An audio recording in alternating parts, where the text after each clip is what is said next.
Welcome to WEFM's 3 p.m. news. I am your presenter, Jessica Klein. First, on the local scene. On the island of Bequia, the government of St. Vincent and the Grenadines has allocated $300,000 towards the expansion of the Port Elizabeth Hospital, $342,000 to the upgrade of markets, revenue, and district council offices, along with those in Cannawan and Union Island, and $696,000 to realign the road at Bluff in Bequia. A further $5.9 million has been allocated by the government for airport equipment and infrastructure for the islands of Bequia, Cannawan, and Union Island. In the ICT labs at Bequia Seventh Day Adventist and Bequia Community High, more than 75 new computers will be installed as education is another area of focus in the Grenadines. Both the Bequia Community High School and the Bequia District Library will get a full multi-million-dollar makeover. A partnership between the government and the Sunshine School will see a program created as an advanced structure for the creation of an inclusive school, the first of its kind in the OECS.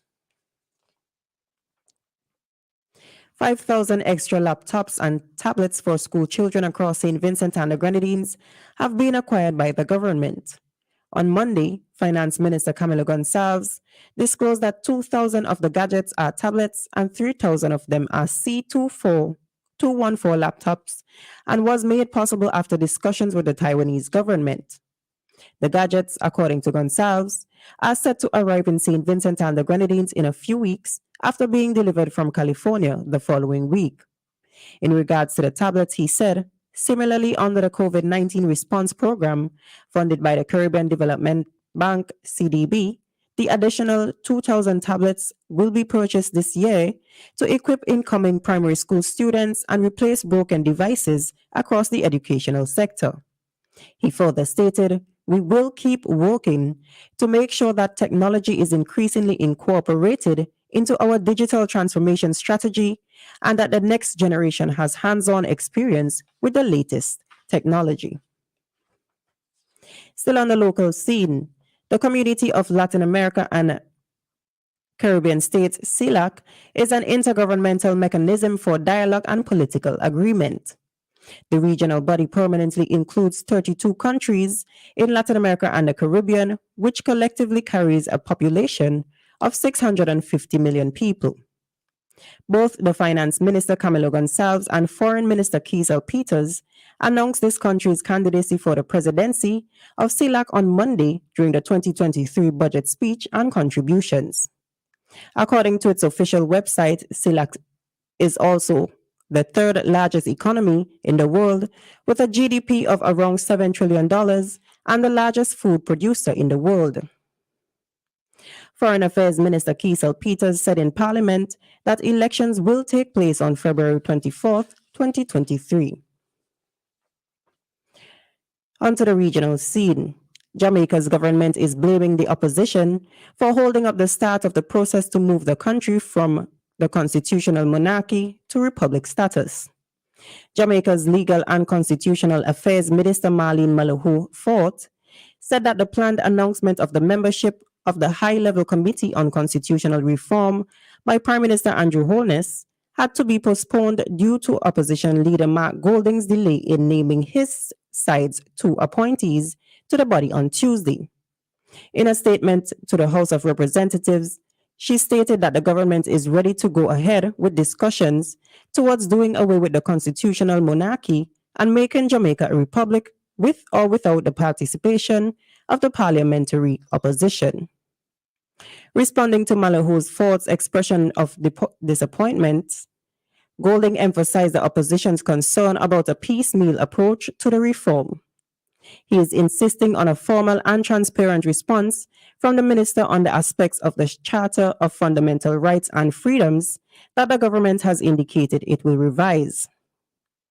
The opposition leader also re-emphasized his party's concerns about the Privy Council remaining as Jamaica's final court of appeal. Still on a regional scene, inflation in Barbados and the rest of the Latin America and Caribbean region could remain high in the coming months requiring measures that will restrain short-term growth, according to the World Bank. In the presentation of its latest Global Economic Prospects report, the Washington-based financial institution pointed to the risk after an estimated modest 10% economic growth in 2022. The rate of growth for the Barbados economy is expected to slow at an estimated 4.8% this year. It is further forecasting economic growth of 3.9% for Barbados in 2024. In the report, which was released on Tuesday, the World Bank said that the growth in the wider Latin America and Caribbean region is expected to slow down sharply to around the 1.3% this year before recovering somewhat to 2.4% in 2024. And on the international scene, a court in Nigeria has moved a police regulation that forbids unmarried female officers from getting pregnant. In a landmark judgment, a judge ruled that the regulation, which calls for the dismissal of any unmarried officer who gets pregnant, was discriminatory, illegal, null, and void.